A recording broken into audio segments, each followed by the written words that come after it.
ఈ యొక్క నిర్వాసితులకు సంబంధించి మరి మొదట్లో మనం సర్వే చేసినప్పుడు 20,946 కుటుంబాలను ఐడెంటిఫై చేయడం జరిగింది అధ్యక్ష.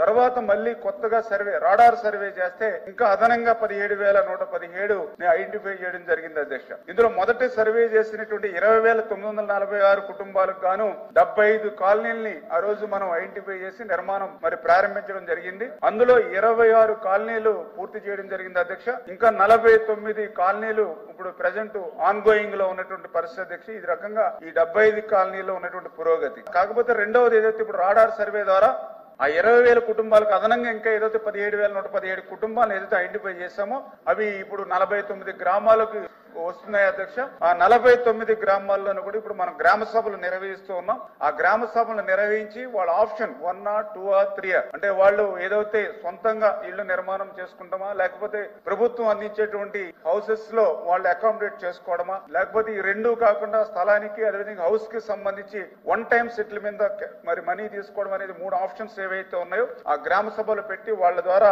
మరి ఆ యొక్క ఎవరైతే నిర్వాసితులు ఉన్నారో వాళ్ళ నుంచి మనం అప్లికేషన్స్ అవన్నీ కూడా తీసుకుంటున్నాం అధ్యక్ష. దీనికి కూడా ఒక టైం బాండ్ పెట్టుకున్నాం అధ్యక్ష. ఏదైతే చాలా క్లియర్ గా ఈ యొక్క 33 అంటే ఈ నెలాఖరు లోపల ఆ గ్రామాల్లో గ్రామ సభలు పూర్తి చేయాలి. ఏప్రిల్ నెలాఖరు లోపలుగా ఆ యొక్క నిర్వాసితులు కోరుకున్నటువంటి విధంగా వాళ్ళ R&R డ్రాఫ్ట్ అదేవిధంగా వాళ్ళ కాలనీలకి ప్లేసెస్ ఏవైతేనో వాటిని ఐడెంటిఫై చేయాలి. తర్వాత 90 రోజుల్లోనే ఏదైతే ఈ యొక్క ల్యాండ్ ఎక్వేషన్ అంటే ఆగస్ట్ లోపల ల్యాండ్ ఎక్వేషన్ పూర్తి చేయాలి. అంటే ఈ రకంగా ఒక టైం బాండ్ పెట్టుకుని ఖచ్చితంగా ఏదైతే ఈ యొక్క నిర్వాసితులకు సంబంధించి ఇప్పుడు పాతవి 75 కాలనీల్లో రిమైనింగ్ బ్యాలెన్స్ ఇంకా పూర్తి చేయవలసిన 49 కాలనీలు ఏవైతే ఉన్నాయో వాటికి కూడా మొన్న కేబినెట్ లో కూడా ఒక నిర్ణయం తీసుకోవడం జరిగింది అధ్యక్ష.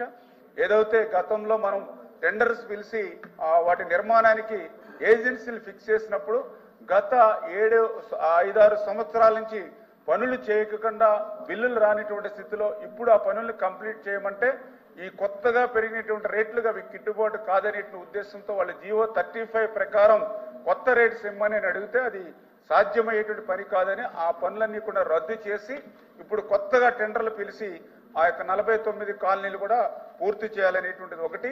రెండవది ఇప్పుడు ఐడెంటిఫై చేసిన కొత్తగా నిర్వాసితుల గ్రామాలను కూడా ఐడెంటిఫై చేసి టోటల్ గా అంటే ఒక 1 year లోపల అంటే 2025 జూన్ కల్లా ఈ ప్రక్రియను ప్రారంభించి 2026 జూన్ కల్లా ఈ కాలనీలు పూర్తి చేయడం ద్వారా ఈ నిర్వాసితులందరినీ కూడా అక్కడ తరలించడానికి ఒక యాక్షన్ ప్లాన్ మీదే మరి ఈ ప్రభుత్వం పనిచేస్తుందనే విషయాన్ని కూడా స్పష్టంగా మీ ద్వారా తెలియజేసుకుంటాను అధ్యక్ష.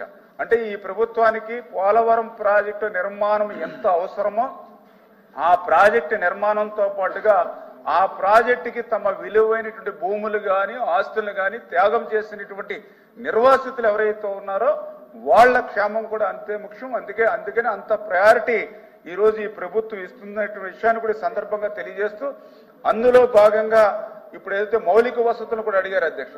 వాస్తవం అధ్యక్ష, ఏదో ఇల్లు నిర్మాణం చేసేయడమే కాకుండా ఆ ఇంటి నిర్మాణంతో పాటుగా అక్కడ రోడ్స్, డ్రైన్స్, అదేవిధంగా డ్రింకింగ్ వాటర్ అదేవిధంగా వాళ్ళకి బరిల్ గ్రౌండ్స్, అదేవిధంగా ఇంకా టెంపుల్స్ కానీ చర్చెస్ కానీ ఏవైతే ఉంటాయో అవి, అంగన్వాడీ స్కూల్స్, PSC అట్లాంటివి ఏవైతే ఇన్ఫ్రాస్ట్రక్చర్ ఏదైతే ఉందో వాటిని కూడా ఈ కాలనీల్లో ఇంక్లూడ్ చేసి మరి ఈ యొక్క 1 year లోపల అంటే 2026 జూన్ కల్లా ఈ మౌలికమైన వసతులు అన్నింటిలోని కలిపి ఈ యొక్క కాలనీలని నిర్మాణం చేస్తామని కూడా సభాపూర్వకంగా అందరికీ కూడా తెలియజేసుకుంటూ